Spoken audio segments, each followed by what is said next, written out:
મિત્રો, કપાસ પાકમાં ચૂસ્યા પ્રકાર જીવાતોના સંકલિત વ્યવસ્થાપન માટે વાવણી બાદ આટલું જરૂર કરો. કપાસના પાકમાં જીવાતોના નિયંત્રણ માટે લેવાના પગલાં સૂચવતી ખેતી નિયામક કચેરીની માર્ગદર્શિકા જાહેર થઈ ગઈ છે.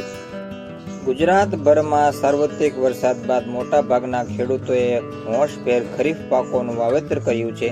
વાવેતર બાદ ઉગી નીકળેલા પાકોને રોગ જીવાતોથી સુરક્ષિત રાખવા ખેડૂતો દ્વારા પાક માવજત માટે વિવિધ પ્રયાસો કરવામાં આવી રહ્યા છે.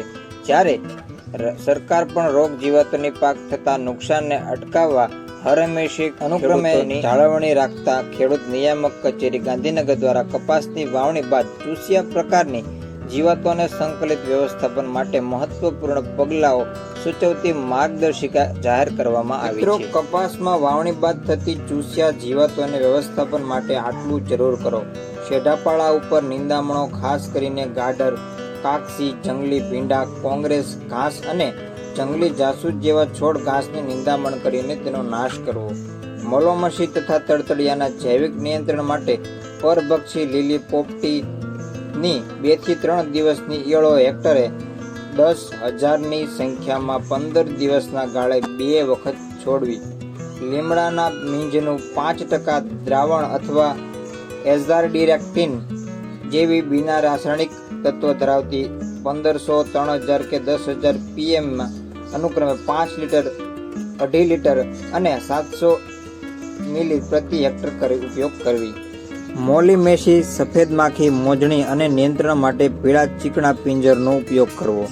રાતા ચૂસ્યા અને રૂપલાના નિયંત્રણ માટે કેરોસીન વાળા પાણીમાં અર્ધ ખુલેલા કે આખા ખુલેલા જીવડાઓ ખંખેરી રૂપલા ભેગા કરી નાશ કરવો અથવા છોડ હલાવી અને 2 છોડથી દોરડું પકડી હાથમાં ઝડપથી ચાલવાથી આ રૂપલાઓ નીચે પડી નાશ કરવો. પ્રાકૃતિક કૃષિમાં સૂચ્યા જીવાતોના નિયંત્રણ માટે 200 લીટર નિમાસ્ત્ર 1 એકર મુજબ છાંટવું. બ્રહ્માસ્ત્ર 10 પ્રાણી અર્ક જેવી બિન રાસાયણિક જંતુનાશક 6 થી 8 લીટર માત્રામાં 200 લીટર પાણીમાં ભેળવી 1 એકર મુજબ છંટકાવ કરવો.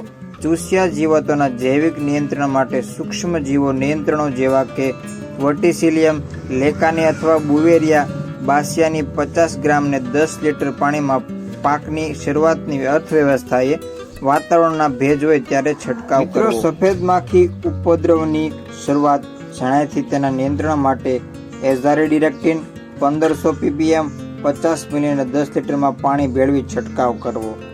ટી મોસ્કીટો બગથી થયેલા નુકસાનને ભાગ તોડી નાશ કરવો તથા ખેતરની અંદર છાંયડો ન પડે તેની કાળજી રાખવી.